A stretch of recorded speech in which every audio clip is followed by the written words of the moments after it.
The migrant crisis in Europe appears to be reaching a tipping point.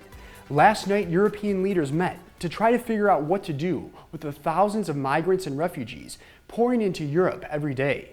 But they failed to agree on a plan that would force individual countries to take in the thousands who are seeking new homes. European countries are now getting stricter on who will be allowed in. Today, the country of Hungary is enforcing harsher measures and closing the door to migrants and refugees. After being the first nation to build a fence, Hungary said it will now arrest people who try to enter illegally. Further north, Germany, which has already seen hundreds of thousands pour into the country, said it's reaching its limits and is temporarily inducing border controls. Most of the refugees who have surged into Europe have fled war-torn Syria, with the aim heading north to Germany or Sweden.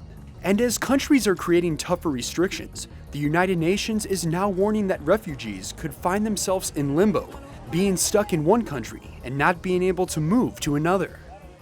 The challenges and desperation continue to grow, but one young woman is trying to make a difference in this ongoing crisis. Tom Hansen is off the Mediterranean island of Malta with her story. We were at a funeral of some migrants that drowned, and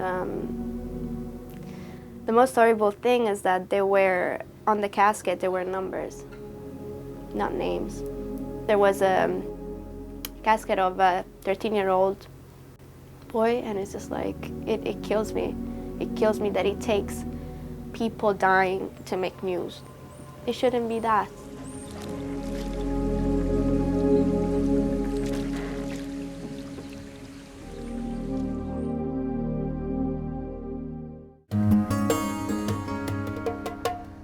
Today, the waters are calm, almost peaceful.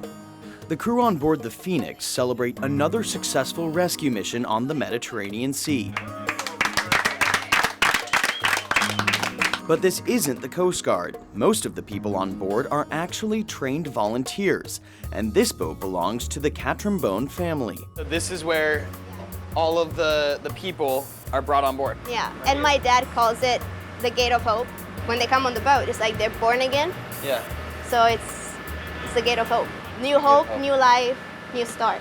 Maria Luisa Catrimbone's family bought this 130-foot ship in 2013 after learning how many people were dying trying to cross the Mediterranean Sea, not far from the island of Malta that the Catrimbone family calls home. Most of our friends thought that we were fool, we were crazy.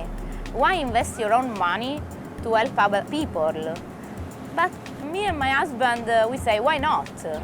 And so they purchased the Phoenix, an offshore aid station, and with about $8 million from their family's fortune, they began financing rescue missions. Over the summer, the number of people needing to be rescued got so high that the Italian Coast Guard and Navy were unable to handle the problem on their own, so volunteers and aid groups stepped in. How much is the value of a human life? For us, there is no price, it's priceless. I think between last year and now, we are over 8,000 people rescued. And you want to go to Switzerland? Maria Luisa works as an unofficial therapist for the people who they've rescued. It gives me a chance to talk to the women and to the girls. They all feel very, very comfortable to talk to me. I guess because I'm younger, and when I say that I'm 19, they're like, oh, I'm 13, and through me, they can let out their emotion. And you don't know how many people cry just looking into my eyes. She quickly found a passion for helping these people who are seeking a better life. She says for her, the issue of migration hits close to home. I'm a migrant too, because my mom is from Italy, my dad is from America. We migrated to Malta, but it's okay that we migrated to Malta. You know why? First reason, I'm gonna sound really bad for saying this, but it's the truth. First reason, because we're white. And that's what hurts me the most. Hello, brother. She says it's important to remember that these migrants and refugees are human beings that risked their lives for a better future. Let it not be okay that we have become numb to people dying right in front of us or on the other side of the world. Just because it's happening on the other side of the world does not mean it's not important. Tom Hansen, Channel 1 News. Pretty amazing story. Thanks, Tom. And to check out Tom's Reporter blog with behind-the-scenes photos, head over to channel1.com. All right, coming up, a classic toy is shaking up science.